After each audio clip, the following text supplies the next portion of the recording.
بہت بڑا دعویٰ ہے۔ قرآن کی طرف سے بولنے والا ناطق قرآن، صامت قرآن یعنی خاموش قرآن، ناطق قرآن یعنی بولتا قرآن، مولانا محمد حسین آزاد مرحوم فرماتے ہیں بہت بڑا دعویٰ ہے، لیکن علی نے کہا ہے تو میں اس کی تصدیق کرتا ہوں۔ حقیقت یہ ہے کہ بہت بڑا دعویٰ ہے ناطق قرآن، لہذا ہمیں قرآن مجید اس ذات گرامی سے لینا، اس خاندان سے قرآن لینا ہے۔ جس انداز میں جناب امیر المومنین نے قرآن سکھایا، اس کا ایک نمونہ جناب سید الشہداء نے نوک نیزہ پہ اس کو دہرایا۔ ہر مشکل ہم برداشت کر سکتے ہیں، لیکن ہر مشکل کے باوجود ہم قرآن مجید کو ترک نہیں کر سکتے۔ لہذا ماہ مبارک رمضان میں، اور بالخصوص جیسے میں نے اپنے استاد محترم کی تفسیر کا عرض کیا ہے، 10واں سیشن تھا، سورہ حمد پہ جب آئے تو انہوں نے قرآن مجید کو نہج البلاغہ سے، کہ نہج البلاغہ میں قرآن مجید کے متعلق جناب امیر علیہ السلام کیا فرماتے ہیں، گفتگو کی، درجنوں خطبات انہوں نے بیان کیے۔ اللہ سبحانہ و تعالیٰ ان کو صحت و سلامتی عطا فرمائے، اور یہ علم کا چراغ ہمیشہ روشن رہے، اور یہ چشمہ تعلیمات آل محمد کو پھیلانے میں مشغول ہستیوں سے ہمیں زیادہ سے زیادہ فائدہ اٹھانے کی توفیق نصیب فرمائے۔ میں یہاں محبان امیر المومنین کے حوالے سے ایک گزارش کرتا جاؤں۔ آخری درس جو تفسیر سورہ ناس میں آقا نے بیان فرمایا بڑا دلچسپ تھا، کہ جیسے ہم میت کو دفن کرتے ہوئے تلقین کے طور پر ان کا کندھا ہلا کے یاد دہانی کراتے ہیں، یہ ایک مخصوص امامیہ کے ہاں ایک عمل انجام دیا جاتا ہے، میت کو دفن سے پہلے کندھے ہلا کے، اور اس کو تلقین کہتے ہیں۔ یہ تلقین بہرحال پیغمبر اکرم نے بھی تلقین پڑھی اموات کی، اب وہ الفاظ کیا ہیں وہ ایک الگ بحث ہے۔ ہمارے ہاں یہ ایک اہل تشیع میں عمومی طور پر دکھا دے گا آپ کو، کہ جب قبر میں میت کو اتارتے ہیں تو اس سے پہلے ہم اس کو تلقین کرتے ہیں، یعنی وہ چیزیں دہراتے ہیں جو اس کے عقائد ہیں۔ الانت علی العہد الذی، کیا آپ جانے والے، آپ اس عہد پہ باقی ہیں جو آپ نے عہد کیا تھا، اور وہ کیا ہے، اشہد اللہ الہ الا اللہ، آپ نے یہ کہا تھا نا کہ اللہ ایک ہے، اب بھی اس پہ باقی ہو، محمد الرسول اللہ وہ اس پہ باقی ہو۔ اور یہ چیزیں ہم اس کو کہتے ہیں، کوئی 4 دفعہ ہم اس تلقین میں کہتے ہیں، اسمع فم، سنیے اور سمجھیے، یعنی بہرحال یہ میت کے ساتھ باتیں ہوتی ہیں۔ اور پھر کیا کہتے ہیں کہ کیا آپ اس عقیدے پہ باقی ہیں کہ اللہ ایک ہے، محمد رسول اللہ صلی اللہ علیہ وآلہ وسلم اس کے نبی ہیں، اور پھر علی امامی والحسن و امامی والحسین و امامی، اور پھر ان ہستیوں کے نام گنتے ہیں۔ آیت اللہ جوادی عاملی جب آخر میں 40 سال کے بعد اس کو ختم کرتے ہیں تو اللہ سبحانہ و تعالیٰ کے دربار میں 14 معصومین کے نام لے کے اس کو ہدیہ پیش کرتے ہیں۔ میں مومنین و مومنات سے یہ گزارش کروں گا کہ قبر کے کندھے پہ اپنے بے حرکت کندھوں کو ہلانے کے ذریعے سے اسمع فم کہنا بھی ایک مہم بات ہے، کہ ہمارے کندھوں کو قبر کے کندھے پہ کوئی ہلا کے کہے سن اور سمجھ، اور یہ کہے اور اس اپنے عقیدے پہ پختہ رہے۔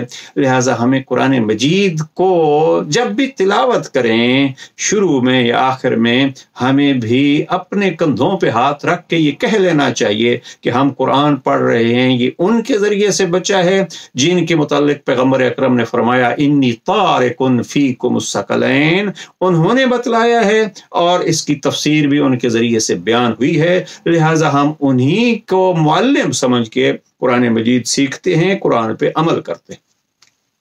اور پھر اگر مزید قرآن مجید کی تفسیر چاہیے، قرآن مجید کی عظمت چاہیے، تو اس کا ایک نمونہ نہج البلاغہ ہے۔